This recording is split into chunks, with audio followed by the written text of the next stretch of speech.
Sahabat Yesus Kristus, salam dan kasih sayang dari Kristus beserta saudara.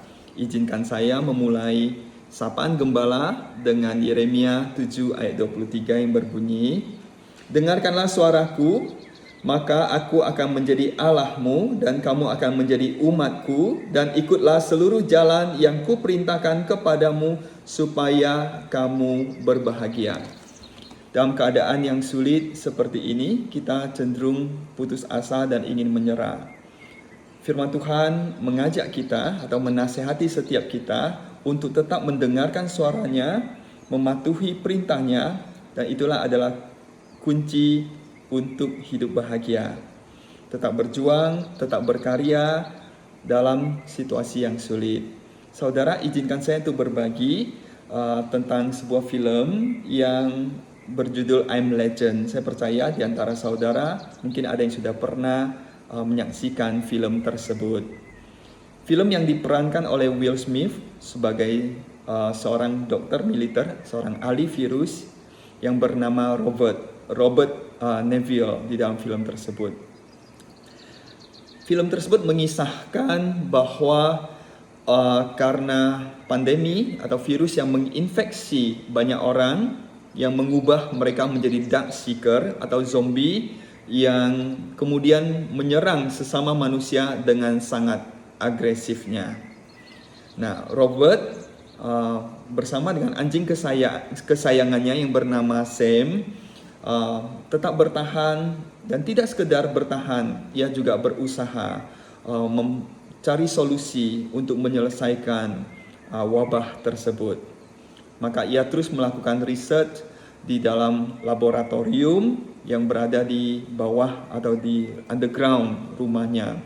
Suatu hari ketika seorang yang bernama Anna berada di rumahnya, ia mengajak Anna untuk ke laboratoriumnya.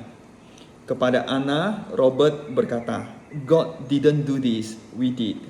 Di sini menunjukkan iman Will Smith bahwa dia tidak menyalahkan Tuhan atas bencana yang terjadi, tapi ia sadar bahwa ini merupakan akibat dari kejahatan manusia. Kemudian suatu kali ketika Anna berkata kepada Robert, perkataan Anna membuat Robert sangat marah. Apa itu?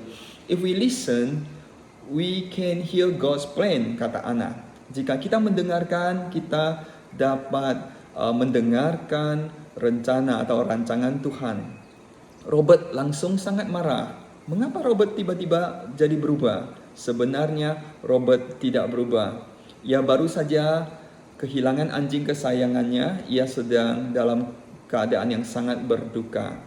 Di dalam amarahnya atau kekesalannya, Robert berkata, "Alright," saya terjemahkan dengan kasar kira-kira seperti ini.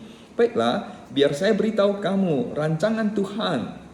Virus tersebut memiliki tingkat mematikan sebesar 90%. Dunia ini kini hanya tinggal lebih sedikit dari 12 juta penduduk seperti engkau, aku, dan Ethan. Sisanya sudah menjadi zombie. Setiap orang yang kita kenal sudah meninggal dunia atau mati. Tidak ada Tuhan," kata Robert.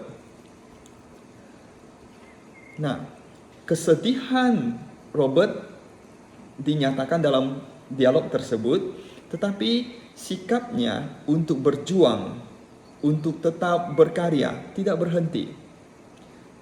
Meskipun dia kesal, dia menata kekesalannya, menata kesedihannya, kemudian dia tetap menolong atau menyelamatkan dan memberikan perlindungan kepada Anna dan Ethan, dan dia berjuang hingga akhirnya ia memperoleh solusi untuk mengobati para dark seekers. Saudara, izinkan saya juga membacakan dari Kitab Ratapan pasal 3 ayat 32 yang berbunyi demikian. "Karena walau ia mendatangkan susah, ia juga menyayangi menurut kebesaran kasih setianya." Saudara, kasih sayang Tuhan tidak berkurang sekalipun di tengah pandemi COVID-19 ini. Izinkan saya lagi membaca 1 Petrus pasal 5 ayat 10 sebagai penutup.